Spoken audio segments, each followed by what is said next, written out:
يا الله محمد رسول الله.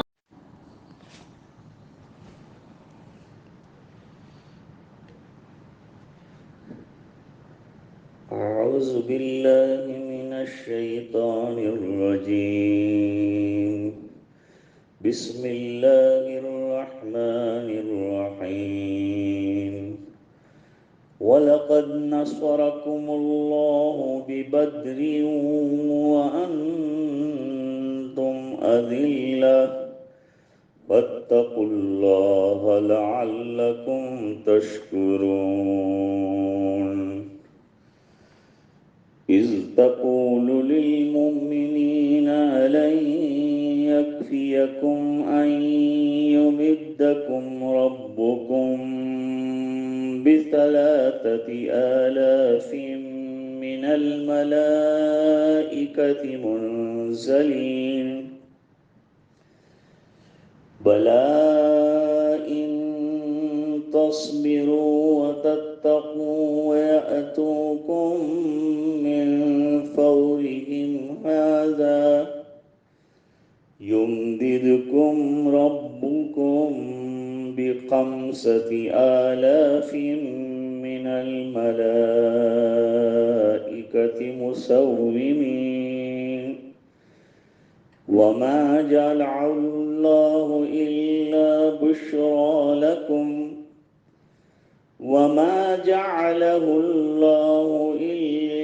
بشرى لكم ولتطمئن قلوبكم به. وما النصر إلا من عند الله العزيز الحكيم. ليقطع طرفا من الذين كفروا أو يكبتهم فينقلبوا خائبين. ليس لك من الأمر شيء أو يتوب عليهم أو يعذبهم فإنهم ظالمون. ولله ما في السماوات وما في الأرض. يغفر لمن يشاء ويعذب من يشاء والله غفور رحيم.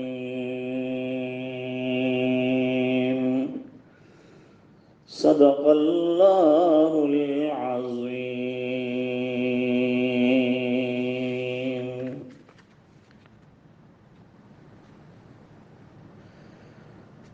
کل گزشتہ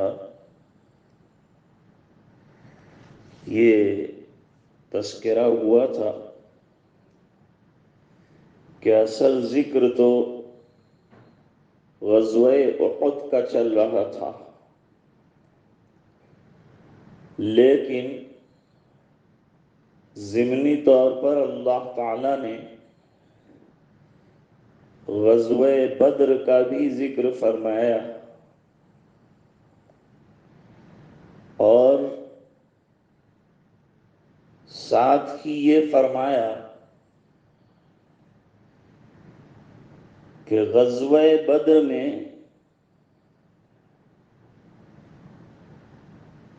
تمہارے افراد کم تھے لیکن صبر اور تقوی کا پیمانہ اعلیٰ تھا. اللہ کی ذات پر یقین اور اعتماد اور توکل بہت تھا، تو اللہ تعالیٰ کی مدد آئی تھی.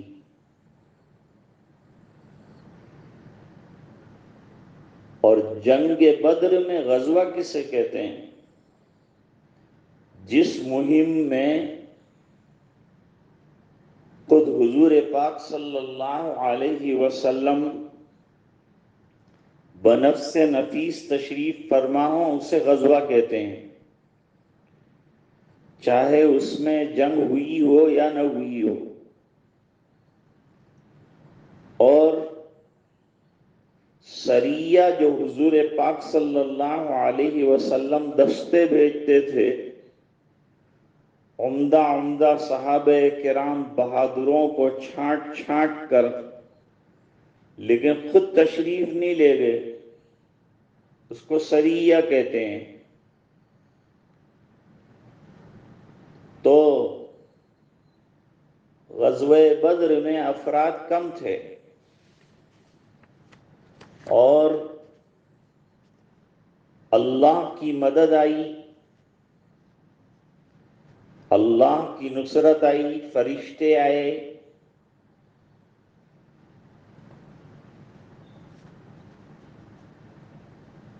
جنگ احد کا جو واقعہ ذکر فرمایا اس میں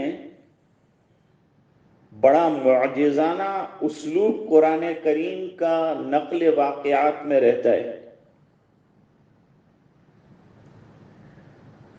عام طور پر کوئی واقعہ پوری تفصیل اور جزیات کے ساتھ بیان نہیں کیا جاتا، مگر جن واقعات اور جزیات میں خاص ہدایات ہوتی ہیں وہ بیان کی جاتی ہیں۔ یہاں وَإِذْ غَدَوْتَ مِنْ أَهْلِكَ، گھر سے نکلنے کا وقت کیا تھا، اس کو لفظ غدوتا سے بیان کیا، اور روایات حدیث سے یہ ثابت ہے کہ یہ صبح جو تھی وہ 7ویں تاریخ شوال کی سن 3 ہجری کی تھی۔ اس کے بعد یہ بتلایا کہ اس سفر کی ابتدا کس جگہ سے ہوئی، تو فرمایا من اہلک، اشارہ ہوا کہ آپ اس وقت اپنے اہل و عیال میں تھے اور ان کو وہیں چھوڑ کر کھڑے ہو گئے، حالانکہ یہ حملہ مدینہ ہی پر ہونے والا تھا۔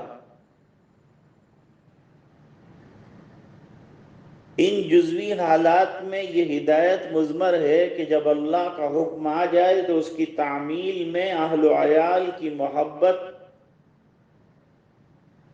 سنگ راہ نہیں ہونی چاہیے، اللہ کا حکم پورا کرنا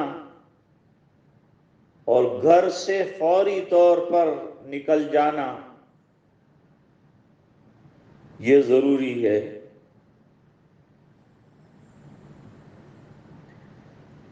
مسلمانوں کو وہاں پہنچنے کے بعد جنگی تدبیر کو بھی بروئے کار لایا گیا ہے، کون کون سی جگہ پر کون کون سے لوگوں کو بٹھانا ہے اور کس مورچے پر کس کو قائم کرنا ہے، یہ بھی بتلایا گیا۔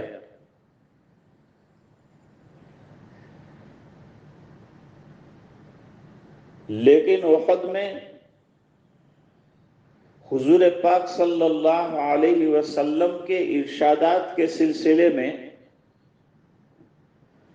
تھوڑے سے اختلاف اور اتحادی جھگڑے کی وجہ سے شکست کا منہ دیکھنا پڑا، اگرچہ بعد میں اللہ تعالیٰ نے میدان دوبارہ عطا فرما دیا اور کامیابی عطا فرما دی اور دشمن شکست کھا کر بھاگ گیا، لیکن مسلمانوں کو بہت سے سبق جو ہے اس موقع پر پڑھائے گئے اور بہت سی چیزوں کی رہنمائی جو ہے وہ کی گئی۔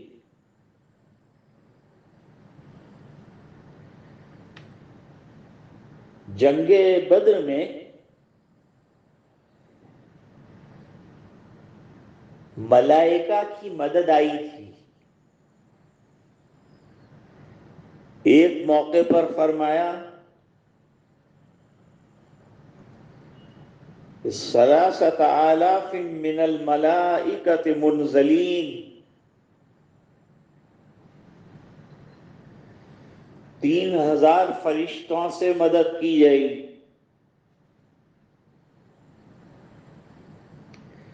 اور ایک موقع پر فرمایا بخمسۃ آلاف من الملائکۃ مسومین.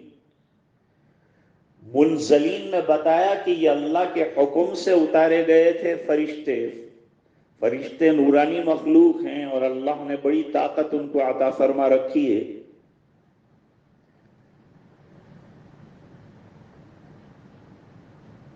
اور امتحان آگے سورہ توبہ میں ذکر فرمایا ہے یا انفال میں کہ 1,000 فرشتے جو ہیں وہ کافی ہو گئے. ارے ایک ہی فرشتہ لڑنے کے لیے اور سامنے والوں کو شکست دینے کے لیے تو ایک ہی فرشتہ بھاری ہے. حضرت جبریل علیہ السلام کی طاقتوں کا عالم یہ ہے کہ قوم لوط کی پوری بستی کو اپنے ایک پوروے پر اٹھا کر آسمان پر لے گئے اور وہاں سے الٹ کر زمین پر پھینک دیا. شہر پناہ پکڑ کر ایک چیخ لگائی تو کلیجے پھٹ گئے. تو پھر سوال ہوتا ہے کہ یہ 1,000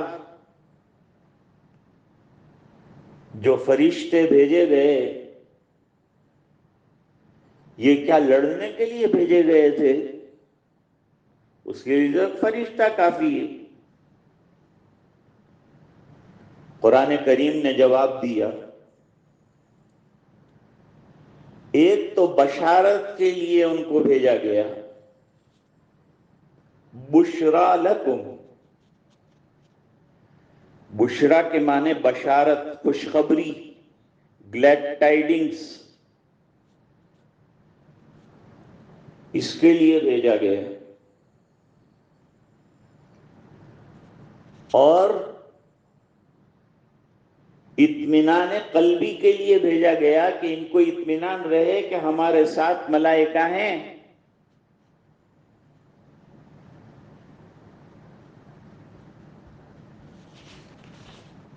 اطمینان قلبی کے لیے بھیجا گیا، تثبیت قلب کے لیے بھیجا گیا. اور صحابہ کرام نے فرشتوں کو دیکھا بھی، بعضوں نے.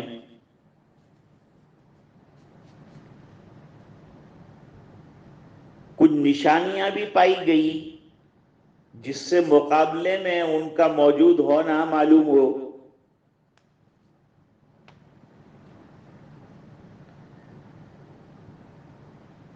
تو اصل میں ملائکہ کا کام تسلی اور تقویت قلب کا تھا. بعض صحابہ کرام نے جبریل امین کی آواز بھی سنی کہ اپنی سواری کو آگے بڑھاتے ہوئے آواز لگا رہے ہیں. ایک صحابی کہتے ہیں میں آگے بڑھا ایک کافر کی طرف حملہ کرنے کے لیے، تو قبل اس کے کہ میں تلوار چلاؤں اس کی گردن کٹ کر نیچے زمین پر گر گئی اور گلے پر جو ہے آگ کے جلے ہوئے نشانات بھی تھے. وہ آگ کی تلواریں لے کر آئے.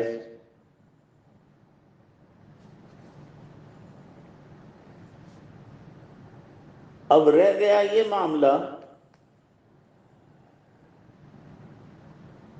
کہ جو وعدے فرمائے گئے ان میں سورہ انفال میں تو 1,000 کا وعدہ ہے.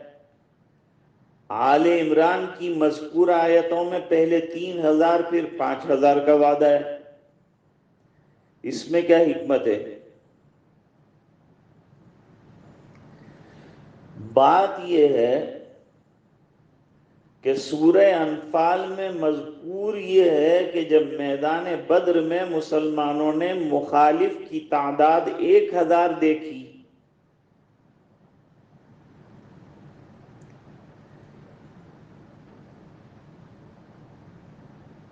اور ان کی تعداد 313 تھی تو بارگاہ رب العزت میں استغاثہ کیا. اس پر یہ وعدہ 1000 فرشتوں کی امداد کا کیا گیا کہ جو عدد تمہارے دشمن کا ہے اتنے ہی عدد میں ہم ملائکہ بھیج دیتے ہیں.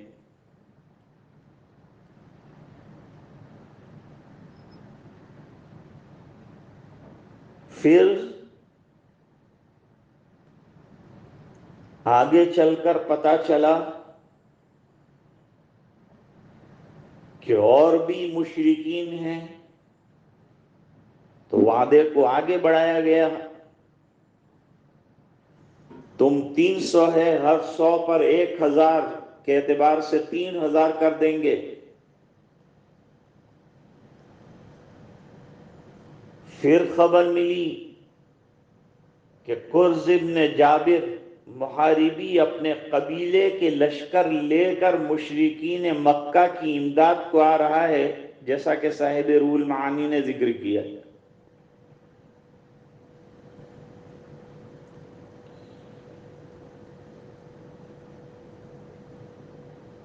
تو اس وقت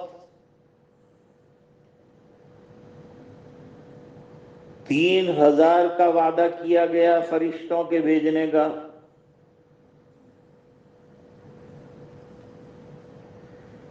پھر اسی آیت کے اخیر میں اس تعداد کو چند شرطوں کے ساتھ بڑھا کر 5000 کر دیا گیا. ایک شرط یہ تھی کہ مسلمان صبر اور تقوی کے مقام اعلیٰ پر فائز ہوں، دوسرا یہ کہ دشمن ان پر یکبارگی حملہ کر دیں.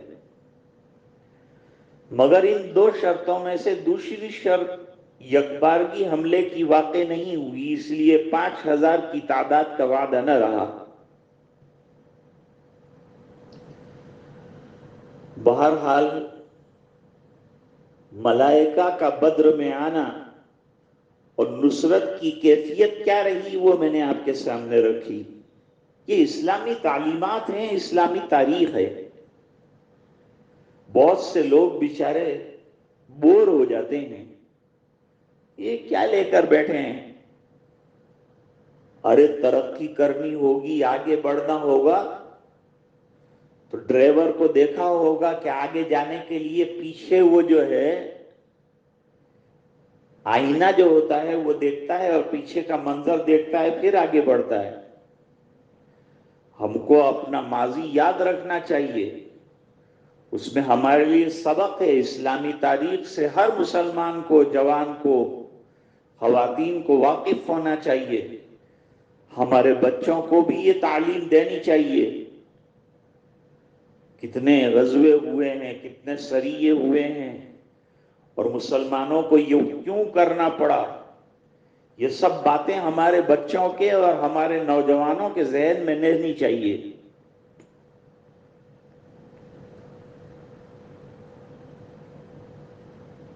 اب آگے اللہ تعالی دوبارہ ضمنی طور پر جنگ بدر کا تذکرہ کرنے کے بعد احد کی طرف عود کراتے ہیں. لیس لک من الامر شیء، یہاں سے احد کا قصہ جو ہے اس کی طرف لوٹنا ہو رہا ہے.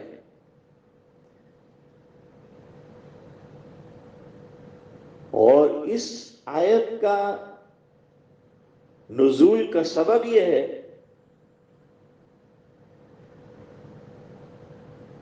کہ اس غزوہ احد میں جہاں 70 صحابہ شہید ہوئے، 70 زخمی ہوئے، وہیں حضور پاک صلی اللہ علیہ وسلم بھی زخمی ہوئے. ایک ظالم نے تلوار ماری, آپ کی خود کی کڑی جو ہے وہ پیشانی میں گھس گئی, اور ایک پتھر لگا تھا جس کی وجہ سے دندان مبارک جو سامنے کے دو اوپر کے دو نیچے کے دانتوں کی کروٹوں میں 4 دانت ہوتے ہیں, 2 اوپر داہنے بائیں, 2 نیچے داہنے اور بائیں, ان چاروں میں نیچے داہنی طرف کا دانت شہید ہو گیا اور چہرہ مبارک زخمی ہوا. اور حدیث شریف میں آتا ہے کہ حضرت علی رضی اللہ تعالیٰ عنہ اپنی ڈھال میں پانی لاتے تھے, خون رکتا نہیں تھا چہرے پر, منہ سے. حضرت فاطمہ رضی اللہ تعالیٰ عنہ زخم کو دھوتی جا رہی تھی, جب کسی طرح سے وہ خون پیشانی والا بند نہ ہوا تو چٹائی جلا کر اس کی راکھ جو ہے وہ زخم میں بھر دی گئی تو خون بند ہو گیا. اس موقع پر حضور پاک صلی اللہ علیہ وسلم نے یہ جملہ ارشاد فرمایا کہ وہ قوم کیسے کامیاب ہو سکتی ہے جو اپنے نبی کو اور اس کے سر کو زخم آلود اور خون آلود کر دے. اس پر اللہ تعالی کی طرف سے ممانعت آئی اور فرمایا گیا کہ صبر اور تحمل سے کام لیجئے, ان کے ساتھ کیا کرنا ہے یہ اللہ کو معلوم ہے, ان کو عذاب دیں گے یا ان کو ایمان دیں گے. چنانچہ آپ کو بد دعا کرنے سے روکا گیا. صحابہ کرام کو بھی بہت غصہ تھا احد میں, کیونکہ جو شہید ہوئے تھے ان میں سے بعض کو مسلح کیا گیا تھا. اللہ تعالیٰ نے منع فرما دیا. اور پھر حکمت دیکھیے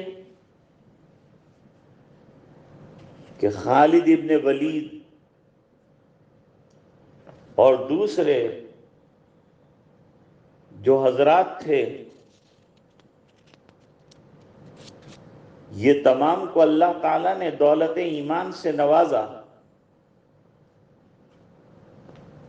اکرمہ ابن ابی جہل اس کو بھی دولت ایمان ملی, عمرو ابن عاص بھی مسلمان ہوئے, اور دوسرے حضرات بھی ایمان لائے. تو اللہ تعالیٰ کی مصلحتیں اور حکمتیں کیا ہیں یہ نہیں کہہ سکتے. صفوان ابن امیہ, عبد الرحمن ابن ابی بکر رضی اللہ تعالی عنہ بھی پہلے ان لوگوں میں شامل تھے, بعد میں اللہ تعالیٰ نے فردن فردن سب کو ایمان کی دولت عطا فرمائی. ابو سفیان اور اکرمہ فتح مکہ کے وقت مسلمان ہوئے, خالد ابن ولید صفوان ابن امیہ فتح مکہ سے پہلے ایمان لا چکے.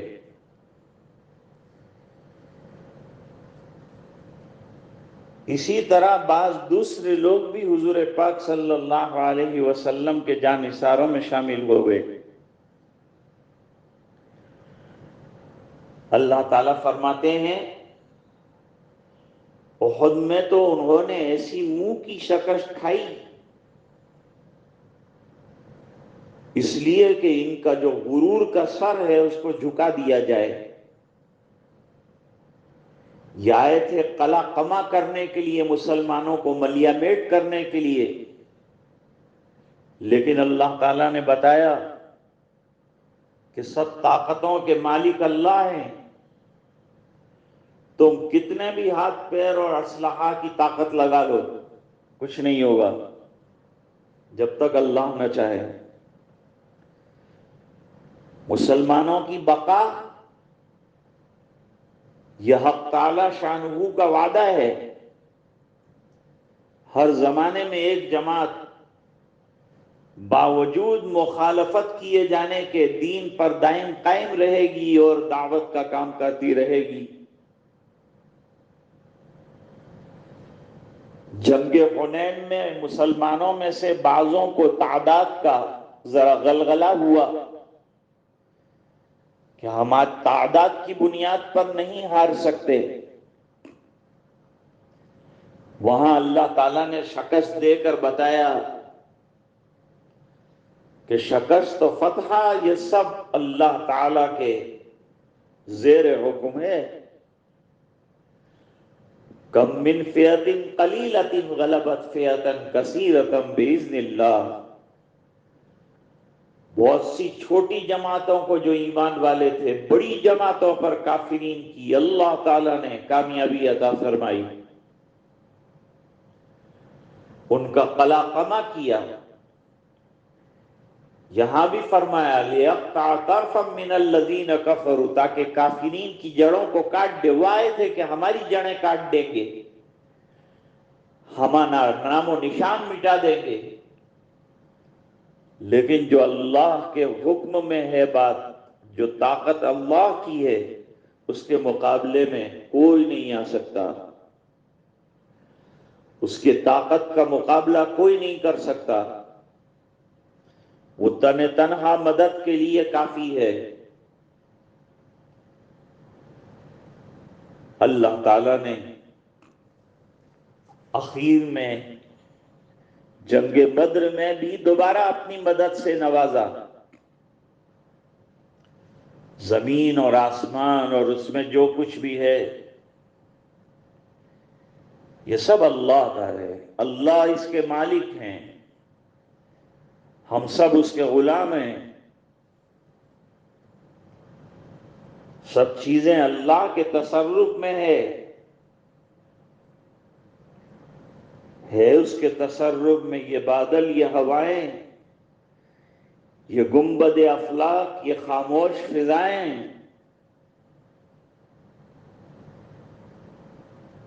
ہر جگہ حکم اور حکومت اللہ کی۔ ہم لوگ تو اللہ کے چاکر ہیں، ہماری ذمہ داری دین کی بات کا پہنچانا ہے، ہدایت دینا ہمارے اختیار کی چیز نہیں ہے۔ وَإِنَّكَ لَتَهْدِي إِلَى صِرَاطٍ مُسْتَقِيمٍ۔ اور دوسری جگہ فرمایا إِنَّكَ لَا تَهْدِي مَنْ أَحْبَبْتَ وَلَكِنَّ اللَّهَ يَهْدِي مَنْ يَشَاءُ۔ ہدایتوں کا دینا اور ہدایتوں کا عطا کرنا یہ در حقیقت اللہ کے قبضہ قدرت میں ہے۔ انما علیک البلاغ، ہمارا کام تو دین کی بات امانت داری کے ساتھ پہنچا دینا ہے، دلوں میں اتارنا اور دلوں کو پھیرنا سب اللہ کے اختیار میں ہے۔ دوسری جگہ اللہ فرماتے ہیں لست علیہم بمسیطر۔ جنگ یرموک کے موقع پر چند صحابہ کرام کو الگ الگ بٹالینوں کا ذمہ دار بنایا تھا،